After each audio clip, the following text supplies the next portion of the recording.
The In Heintz Sight podcast is finally here on YouTube. It is Saturday, July 3rd. And man, like I said, this is something I was wanting to move my podcast to, and we are finally doing that this week. How we doing, everybody? To all my current listeners, to all new listeners, thank you all for tuning in to the show today. And for those that are new and might just be coming across this podcast, this show here on YouTube, my name's Nathan Heintz, and I love to talk sports, guys. I love to talk sports. If you guys love to talk sports, if you guys like sports opinions, sports discussion of any kind, this is the place for you here. We love to interact.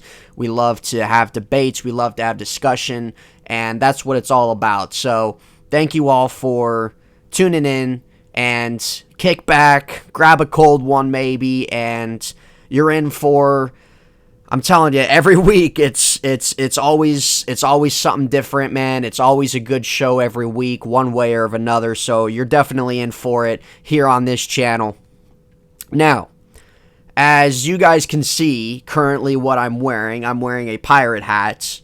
So obviously, as you can see some stuff in the background, yes, I'm from Pittsburgh. I'm a Pittsburgh fan. And maybe some of you watching, maybe you're not, if you are, awesome, if you're not, that's okay too. But what we do here on this show, okay, this is episode 15, okay, and what we do on this show is Saturdays we talk strictly Pittsburgh sports, okay, but then Sundays, we talk about everything else going on in sports that isn't Pittsburgh related, right? We talk about from NBA to stuff happening in NHL to NFL, MLB, college. We talk about that stuff. We go around the bush on everything. And just put it out there, I'm not a biased fan. I don't put my bias into things. And sure, I mean, with all of us as fans of different teams and stuff like that, sure, there's times bias can maybe kick in. But when it comes to being straight to the point, being real on whatever it is that we're talking about here, that's what I do. That's what I like to do. I think that's fair. And nobody wants to sit there and just like, if someone's talking about something or a certain sport team that they just absolutely despise, you don't want that bias in there, that hatred, you know what I'm saying? Like, we're going to give it how it is, how it's supposed to be, and that's how we do business around here, folks. But I'm glad to be here on YouTube. Like I said, this is officially episode 15, and we're on Spotify. We've been on Spotify ever since we started. We've been on Podbean. I've been trying to get on Apple Podcasts, but something with my artwork just keeps messing up. So that's a work in progress, honestly. I mean, I don't know when that's going to happen. We're on Pandora, other streaming services like iHeartRadio, etc., etc. But I was eventually going to go into YouTube, and here we are now. So if any of you guys are interested in hearing previous episodes, check it out, In Heintz Sight on Spotify, or even if you like to go on Podbean or anything like that, feel free to tune into there. But we are going to keep it on those platforms, but YouTube is going to be the official platform going forward for In Heintz Sight. But I'm telling you, I'm just very excited. This is my podcast, folks, is something that I was wanting to do for a long time, and it was kind of the right timing to get everything and get that going. And so we did that about a couple months ago. And so now here we are on YouTube, and I'm excited to keep going forward. I'm excited to talk to all you guys and have great discussion on everything as well. So just thank you all again for tuning in. Hope you guys are having a good Saturday, a good start to your weekend, your 4th of July weekend. Very excited about the 4th of July. But what we're going to be talking about today, like I said, Saturdays are Pittsburgh sports related, and what we're talking about today, again, like I've been saying the last couple weeks, it's been pretty cut and dry in regards to Pittsburgh sports. We're just, training camp, we're kind of edging our way there into training camp for the Steelers. Pirates, obviously, they're undergoing, Penguins are in their off season right now, but there are a few stories going on, and the main one is Adam Frazier, okay? Adam Frazier, the trade deadline is July 30th for Major League Baseball. We know Adam Frazier's good as gone here in Pittsburgh, and as a Pirate fan and anyone else listening that is a Pirate fan, I've said this before, but it's hard to, like, you know, when you're a fan of a team that's rebuilding, it's hard to, like, when there's someone like a veteran guy, right? When there's like a veteran guy on your team and he's having a good season, maybe the best season of his career, like Adam Frazier's having. You know, it's hard. You know those guys are good as gone. You know those guys are going to be moved. So it sucks because, you know, those are some of like the few exciting things to watch about your team. And then it's going to go away, you know. But that's a part of it. That's a part of the rebuilding process. We know that. But Adam Frazier is getting a lot of interest from the Chicago White Sox. And the White Sox were in on Eduardo Escobar for the D-backs. There were some rumors going around that they were keeping an eye on him. But lately, they've been pretty keen on, you know, Adam Frazier. And quite frankly with you, I don't know all of Chicago's... I don't even know the White Sox top 30 prospects. I haven't even looked, to be honest with you. But one guy that was being said that could be a part of that deal was their first baseman, one of their highly prospect first baseman, Andrew Vaughn, I believe is his name. He's played 66 games this year in the minors. He has 7 homers. I'm very unfamiliar with the White Sox system. I'm unfamiliar with guys in that territory. So I really don't know in regards of who would be a good get for the Pirates out of Adam Frazier and what would be worth, moving him and getting this guy, that guy, that guy. Because from what's being said is that the Pirates, which this should be, is the asking price for Frazier is astronomical. Is skyrocketed. And that's how it should be. You know, you're not just going to trade this guy just to trade him, just to move him. You can't do that. For some reason, okay, if Adam Frazier isn't getting back the value that you want or that you're thinking that he should get in return, I wouldn't even move him. I would wait until maybe winter meetings or something like that and see if you have, what value you can get at that point. Because now I don't think that's going to happen. Obviously, I think he is gone. I think he is going to go, but it's a possibility that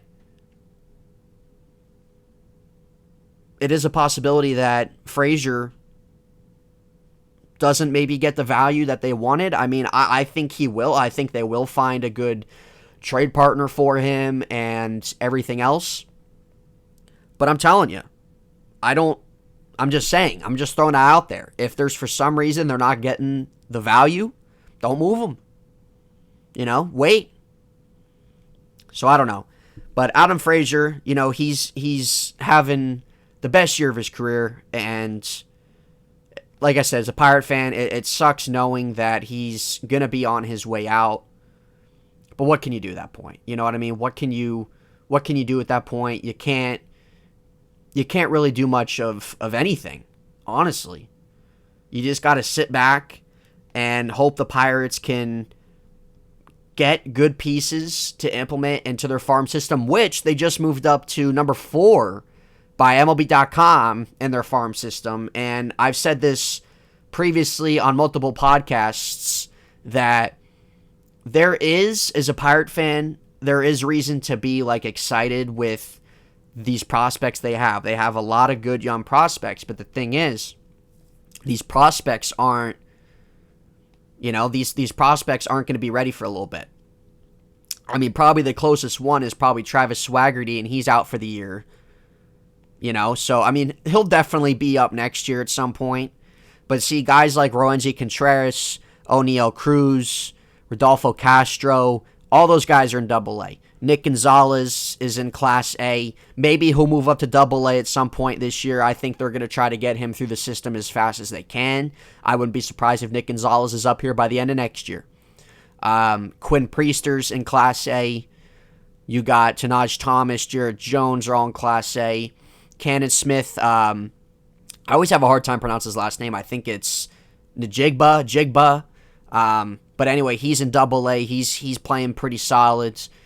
They got guys like Blake Sable, Mason Martin, who I don't know how much value or really how they ultimately view those guys. But those guys are also in Double A too. So that's what I'm saying. Like, the guys they have promising prospects. I mean, they're ranked number 4 in Major League Baseball for a reason. And kudos to Ben Cherington. I mean, when Neil Huntington was in this situation, Neil Huntington was scared to make moves. I didn't think he was very good at finding the right prospects, getting the right returns. And I'm not saying there weren't moves that he made that weren't good or anything like that. I mean, he definitely had some good trades, but I think more times than not, he wasn't getting good returns from guys. You know, look at the Garrett Cole trade, for example. You know, 3 out of those 4 guys aren't even on the team anymore. So what's that tell you? I don't know what to tell you at that point. But I think Ben Cherington's doing his part and doing well in regards of getting good return. Look what they got for Jamison Tyone. You know, they got Renzi Contreras, who just entered the top 100 prospects in baseball. He's having a great year at Double A. Maybe he'll move up to Triple A at some point by the end of the year, possibly. And they also got Miguel Yajure, too, out of that Yankees trade, who showed some promise in regards of, you know, being a part of that rotation, but he's out with an injury right now. So there are a lot of, there's things to be excited about with this young core, you know, and these guys that they can build around. You obviously have Hayes up here. You know, Reynolds is a guy, too. Speaking of trades, Brian Reynolds, you don't move him. I know there were some people in the Pittsburgh media that were like, oh, well, what can they get for Reynolds? You're not moving Reynolds, dude. Yes, Reynolds is having a great year. Arguably should be an all-star reserve this year. Will he? I don't think so. But he's up there in regards to wins above replacement, amongst outfielders in regards of hits, just the stats in general. You know, he's a great defender. OBP, OPS. He's playing great. He's having a great season. He had a great season 2019. Last year had a down year, but it was 60 games. I mean, I don't know what to tell you. And then this year, he's having another really good season. Reynolds, when you got him from the McCutchen trade, he's a building block. When you got him, you're like, this is going to be a guy we're going to build around as well. He's going to be a building block to this franchise. And by the time these guys come up, Reynolds is still going to be in his 20s. Okay, so you're not going to move him. Okay, I don't even need to dive into why you're keeping Brian Reynolds. I think it speaks for itself. But when you look at maybe like by the end of next year, you could be looking at a team of Reynolds, Swaggerty, O'Neal Cruz, which I expect them to move him in the outfield. They're already trying to do work with him in right field. Cabrian Hayes, Nick Gonzalez, Colin Moran probably. But I think that's like really kind of the field you're looking at next year, which is great. And they even got Olivier Piguero and Brennan Malone as well, who were in Class A that they got from the Starling Marte trade, who have a lot of promise. So that's what I'm saying. Cherington's done his part. Now, these guys just need to develop. There's a new regime. They got rid of everybody. So, yes, I think there's reason to be optimistic. But, yes, it sucks because of everything us Pirate fans have been through since 2015. After 2015. But anyway, Adam Frazier, we'll see what happens with him. He officially on Thursday night got the call that he was going to be the starting second baseman, which is very well deserved. And I believe his first All-Star appearance. Probably the only Pirate that's going to be in the All-Star game. I think Reynolds should be in consideration as a reserve guy. He probably won't, though. But there should be some consideration there. Other than that, you know, we'll see what happens with Adam Frazier. But going over the Pirates, weekly games. So they took on Colorado. They got swept by Colorado, but it's hilarious because they were almost no hit, and it was in the 9th inning, and I believe it was German Marquez. I believe is that who it was. Let me just double check. I believe it was Marquez that was pitching that game. I'm pretty sure, if I'm not mistaken. I'm pretty sure he was pitching that Colorado game. See, here's where we're going to have to cut that.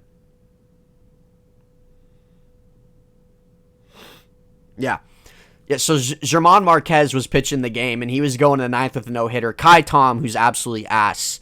I'm sorry, but he's only on the team to just kind of fill out outfield depth because they don't really have anybody else to put in there. He's terrible. He's not going to be on the team next year.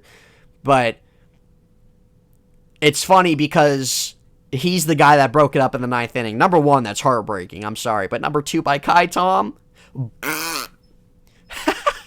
So, like, you know, Pirates almost got no hit by Colorado, but they got swept by Colorado. They've lost the last two to Milwaukee. They're playing today again against Milwaukee. I was actually at the game Thursday, and I was with some family I haven't seen for 5 years. It was great. They came out to visit, and we all went to the game. And it's just, you know, it's always a good time being at PNC, regardless of how good the Pirates are. PNC Park's a beautiful park, and you know, you can never go wrong going to a Pirate game, man. You can't, regardless of how good or bad it is. It's always a good time. That was actually the first game I went to, probably the last game I'll go to this year. But nonetheless, they lost. I believe it was 7-2 as the final score. And you know, it's just hard to watch that lineup, man. Other than Frazier, Hayes, Reynolds, and Stallings, I guess even Moran. I mean, that bottom lineup's terrible. Kevin Newman hasn't shown anything in regards of being a first-round pick. I don't really see him having much longer of a future here. Obviously, we know Kai Tom sucks.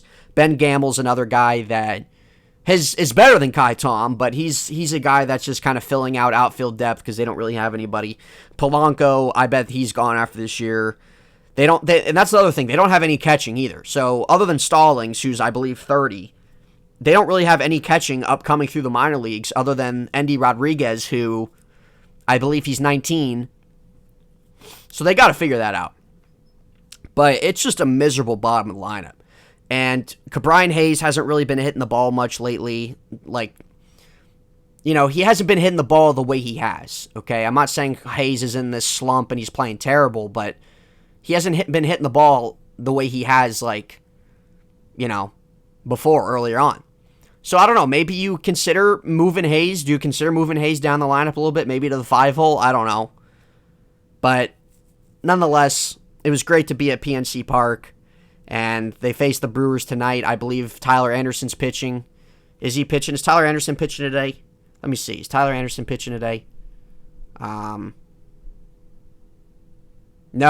It's Cody Ponce and Lauer for the Brewers. So, Cody Ponce is starting.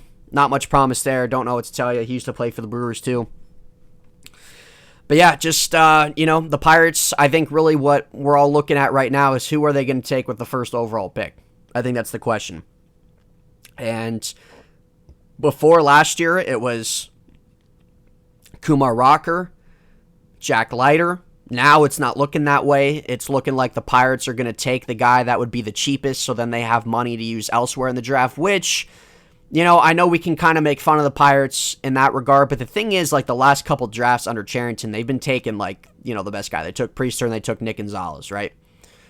But they're looking at some high school shortstops who are viewed as some of the best hitters in the draft and everything like that. And if you think that maybe you can get more longevity, maybe, you know, that these guys really have a chance to flourish into a great hitter, a great position player, an everyday guy, okay. And if you are going to use money toward elsewhere in the draft, maybe you find somebody in the second round that could have gone the first round. Okay, maybe you do something like that then. I don't know. But that's really kind of the main thing with the Pirates right now, other than Adam Frazier trade news. Who are the Pirates going to take, you know, with the first overall pick? I don't know. I don't know who they're going to take. Richard Rodriguez is another guy who, I don't know. I mean, the Blue Jays were interested in him. Was reported they were interested in him. And I really don't know. I mean, I don't know what to think of Richard Rodriguez, man. I mean, he's 31. He is having a solid season. If you get something for him, make the move. But I don't know, he's kind of been struggling lately too, so I don't know how much that's hurting his value, but Other than those two, I mean, I don't really see them moving anybody else. I mean, they're not going to get anything from Polanco. You know, Polanco's terrible right now. He's hitting like 190. You know, I mean, he's just sucks with him, man. I remember back in 2014, I'm sure as you guys, Pirate fans, you know, this guy was supposed to be all-star caliber. This guy was, had a lot of excitement around him. Never lived up to it. I never would have guessed that Polanco would have been the last Pirate remaining from that 2015 team. Never would have guessed that. But I am excited to see what they can get for Adam Frazier. I am excited to see who they are going to take first overall. We'll be talking about it when it happens. But, you know, with the Pirates, man, I don't know. You know, we just got to kind of sit back. We've been here for 6-7 years now after 2015.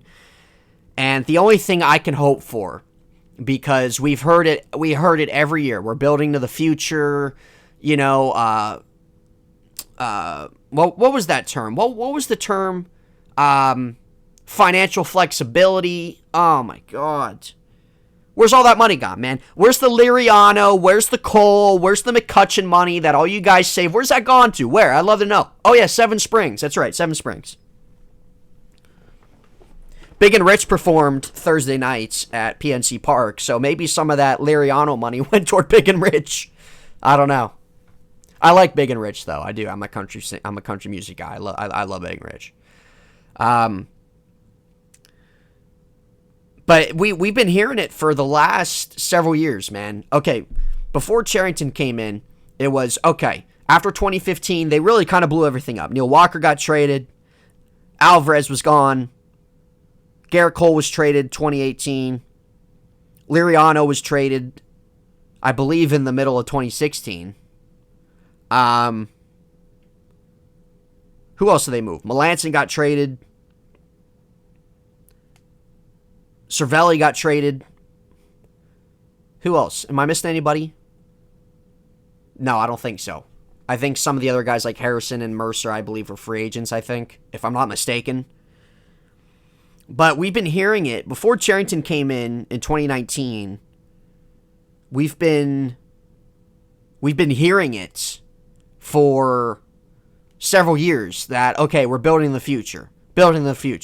Well, the thing is, the future's never here. We thought the future was here in 13, 14, 15, but no, it wasn't. So we're going to move everybody to build to that future.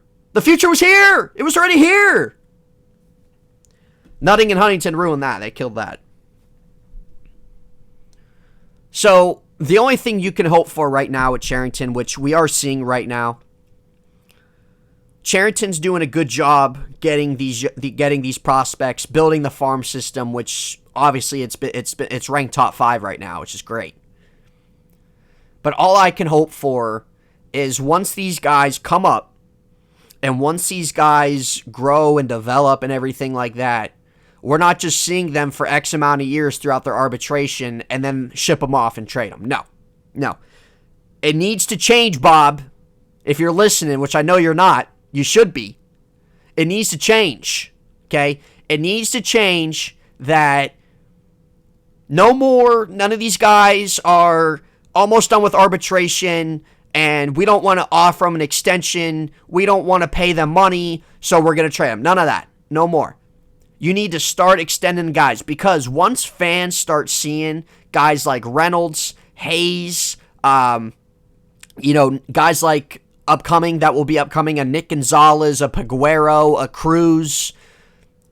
Once they see guys like that, if you start giving extensions to guys like that, I think the fan base will be like, all right, we finally have turned a page. It's finally changed. Like there might be some hope brought back. And that's what needs to happen. That's what needs to happen because that's probably my biggest fear is that, yes, we have a great farm system, but once these guys develop and flourish, and once they're close to being done with arbitration, then they go. So that needs to change, Bob Nutting. That needs to change, my man, and hopefully it does. Transitioning into Steeler news here, there isn't really too much going on with the Steelers right now. like I said, if any new listeners, if you guys kind of want to go back to previous podcasts, I mean, we've talked about, like I said, we talk about the Steelers every weekend, and right now, really the last 2-3 weeks, it's been pretty dry in regards of things happening in the Steeler world. But there was one thing that was being reported for some reason, that Kevin Dotson was out of shape. I don't know. Kevin Dotson had a great year last year as the start. Well, not even really starting. I mean, he didn't even start every game. He only kind of filled in if there was an injury to Castro or Filer or something like that. But we saw how good he was when he was in there. Dotson moved guys around, physical. He was the best offensive lineman last year. And there was a report this past week, that for some reason Dotson wasn't working out. He thought he already had the left guard spot solidified. So Dotson was actually first to deny that. And him and I believe it was someone he was training with posted a picture of him. The dude looks fine. The dude looks like a freaking ripped offensive lineman. So whatever reports these were coming from somebody in the Steelers media, at that point, quit your job. This is one thing that I can't stand when it comes to people in the media, Pittsburgh media. I love that you want to risk your your integrity. You want to risk your name in regards of, you're reporting false things. You're not reliable. You're not a reliable source anymore at that point. Yes, sometimes reporters get things wrong, that's fine. But too many people in the Pittsburgh media, man, this is why I don't really listen to many people in the Pittsburgh media. I don't, for this reason alone. They want to assume things, or they say certain things, and none of it's true, none of it ever happens. And it's at a point, I don't know how anybody can listen to you and take anything you say serious. If you're 110% sure on any kind of report, okay, you can report it. But if you want to risk your reliability, no. You got to go, bro. You got to go. I'm sick and tired of people in the Pittsburgh media. Every year, I see it every year. Oh, Steelers aren't going to do this. Steelers are going to do this. Never happens. Never happens. You're actually wrong. They do the complete opposite. Oh, this is happening. This is happening. This guy's not working out. This guy's out of shape. No, actually wrong. The dude's freaking jacked. I don't know what to tell you. Pittsburgh media is terrible. And it's too bad, but Pittsburgh media is awful. So Kevin Dotson, he looks great. He looks great from the pictures he was posting. He looks great. I don't know where they got that report from. I expect Kevin Dotson to keep growing as a player. He's obviously going to be the starting left guard. And, he's probably going to be, it's the end of an era for the Steelers offensive line. We saw that with DeCastro. We talked about DeCastro. We talked about that situation. But everybody's gone. Everybody's gone. Pouncey's gone. DeCastro. Obviously, Marcus Gilbert left a few years ago. Villanueva's gone. Filer's gone. Foster retired a few years ago. It's an end of an era, folks. And it's sad because it was a great offensive line during the prime years. Great O-line. But now, it's a whole new, it's completely new. You got Okorafor, Dotson, Kendrick Green, Trey Turner, and Zach Banner. And I've talked about this many times on Saturday's podcasts that the Steelers' O-line's a big question mark. I'm not going to sit here and say it's going to be better. I'm not going to sit here and say it's the worst offensive line in the league. It's a question mark. I think it has the ability to be a little bit better. I don't see how it can get worse from last year. I think you needed to overhaul it, which they did. I didn't expect everybody to be gone. I didn't expect DeCastro to be gone. We weren't quite sure about Pouncey. But I think it's younger. They have Adrian Clems, the new coach, which I think is a good thing. He didn't really have much word in regards of what happened last year because he was underneath Sean Surratt, who did a terrible job developing guys and getting that O-line intact. Obviously shows, that when you have a coach that, he brought it down. I'm sorry. Bottom line. He brought down the O-line. He brought down the O-line play. He didn't really get much out of his guys. And now, with Adrian Clem, I think having a whole new group, I think this will do him good. I think having a whole new offensive line group to work with, a lot of them are just young guys, I think it will do him good. And I expect it to be at least a little bit better. But it's just a question mark, man. That's it at the end of the day. It's it at the end of the day, and we have to judge it once the season starts, once the season gets going. That's when we, can really see, okay, what's this offensive line all about this year? Hopefully it's better. I don't know. But I like Dotson's promise. I think Kendrick Green, I think a lot of people wanted an offensive lineman in the second round. I was one of them. I wasn't quite sure why they took the tight end, but then I started to think about it, and I'm like, he's a good blocking tight end. They're going to use him a lot in different schemes and stuff like that, and to put him out there as a blocker, because Eric Ebron ain't a blocker, right?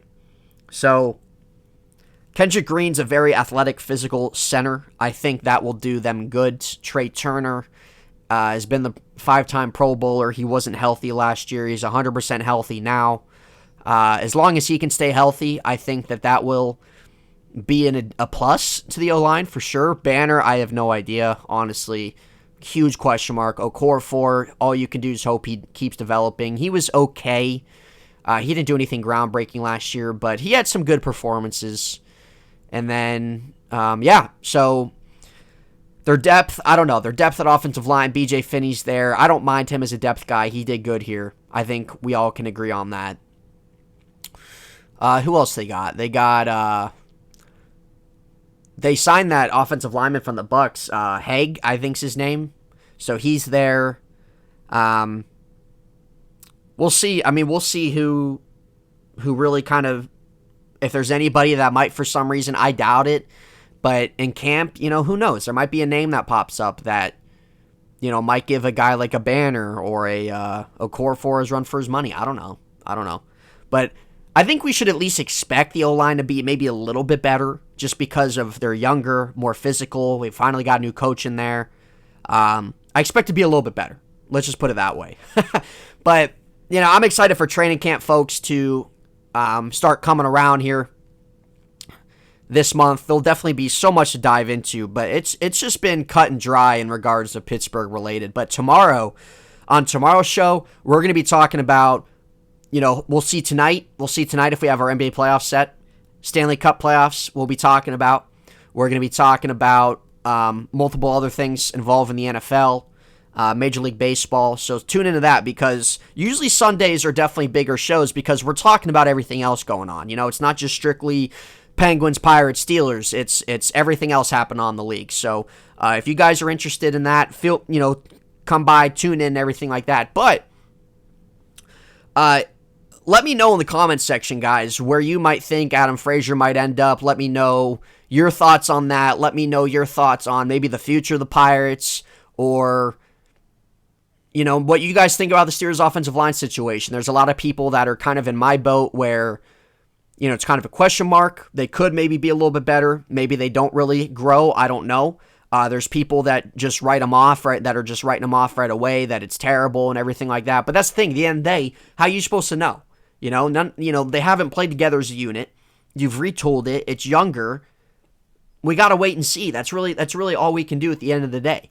So, I don't know. But that's going to wrap it up here, guys, for episode 15. Like I said, it was a cut and dry week for Pittsburgh sports. But I'm very glad that we are here on YouTube. We've been planning to transition the podcast into YouTube, and we are here, and this is going to be the official channel for In Heintz Sight. If you guys want to listen to audio, the audio version, like I said, it's on Spotify, it's on Podbean, it's on Pandora, iHeartRadio, It's on Google Podcasts. It's on Amazon. I've been trying Apple, folks. I've been trying Apple Podcasts, and it's just being a pain in the ass. So we'll get there. We'll get it on there. But anyway, thank you all for tuning in. I hope you guys have a great 4th of July. I'm excited for it. You guys are hanging out with people, cooking out, having some drinks, fireworks. Even if you guys are keeping it low-key, laid back, whatever it might be, I hope you guys enjoy your 4th. And enjoy the rest of your weekend. Enjoy the rest of your Saturday. And we'll see you back here Sunday. And just a little heads up, we are around 3 o'clock is usually kind of around the time the show's going to be up on YouTube. So keep an eye out for that. But in the meantime, enjoy your guys' weekends. We'll see you back here Sunday for some more In Heintz Sight. We got a lot to get into. I'm very excited about it. And I'm excited to interact with everybody and to grow this thing, and it's going to be awesome. So thank you guys so much. We'll see you Sunday. Enjoy your weekend.